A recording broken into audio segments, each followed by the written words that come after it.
ആദ്യ ദിനം കേരള ബോക്സ് ഓഫീസിൽ കത്തിക്കേറി ഷാജി പാപ്പിന്റെ മൂന്നാം വരവിൽ ആട് 3. ഹലോ ഫ്രണ്ട്സ്, എല്ലാവർക്കും മൂവി ടോക്സ് അറിവിന്റെ പുതിയൊരു വീഡിയോ ഇട്ട് സദാപുന്നത്തെ വീഡിയോ നമ്മൾ പങ്കുവെക്കാൻ പോകുന്നത് ആട് 3 എന്ന് പറയുന്ന ഏറ്റവും പുതിയ മലയാള സിനിമയുടെ ആദ്യ കേരള വേൾഡ് വൈഡ് കളക്ഷൻ റിപ്പോർട്ടാണ്. വീഡിയോ ആദ്യമായിട്ട് കാണുന്ന സുഹൃത്തുക്കാണെങ്കിൽ ഏറ്റവും ലേറ്റസ്റ്റ് സിനിമാ വിശേഷങ്ങൾ അറിയാൻ വേണ്ടി ഇപ്പോൾ തന്നെ ചാനൽ സബ്സ്ക്രൈബ് ചെയ്ത് നോക്കുക.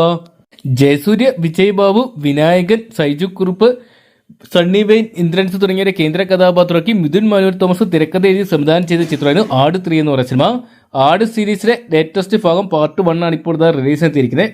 റിലീസിനെത്തിയ ആദ്യ ദിനം തന്നെ മികച്ച റെസ്പോൺസ് സ്വന്തമാക്കി ബുക്ക് മൈ ഷോയിൽ റെക്കോർഡ് ബുക്കിങ്ങും ആദ്യ ദിനം റെക്കോർഡ് കളക്ഷൻ സ്വന്തമാക്കുന്ന ഒരു കാഴ്ചയാണ് ഇപ്പോൾ കാണാൻ സാധിക്കുന്നത്. പ്രീസൈഡിലൂടെ മാത്രം ഏകദേശം 5.5 കോടി രൂപയോളം ചിത്രത്തിന് സ്വന്തമാക്കാൻ സാധിച്ചിട്ടുണ്ടായിരുന്നു. ഇപ്പോൾ ചിത്രത്തിന്റെ ആദ്യ ദിന വേൾഡ് വൈഡ് കളക്ഷൻ റിപ്പോർട്ടുകൾ പുറത്തു വരുമ്പോൾ ചിത്രം 8 മുതൽ 10 കോടി രൂപ വരെ സ്വന്തമാക്കുന്ന അപ്ഡേറ്റുകളാണ് പുറത്തു വരുന്നത്. എന്തൊക്കെയാണെങ്കിലും മലയാള സിനിമയിലെ കുറേ നാളുകൾക്ക് ശേഷം തിയേറ്ററുകളിൽ വൻ ചലനങ്ങൾ സൃഷ്ടിക്കുന്ന പാപ്പനെയും കൂട്ടരെയാണ് കാണാൻ സാധിക്കുന്നത്. എന്തൊക്കെയാണ് പാപ്പന്റെ മൂന്നാമൊരു കേരളത്തിലെ പ്രേക്ഷകർ ഇരുകൈ നീട്ടി സ്വീകരിച്ചു എന്നുള്ളത് തന്നെയാണ് ചിത്രത്തിന്റെ പുറത്തു വരുന്ന കളക്ഷൻ റിപ്പോർട്ടുകൾ സൂചിപ്പിക്കുന്നത്.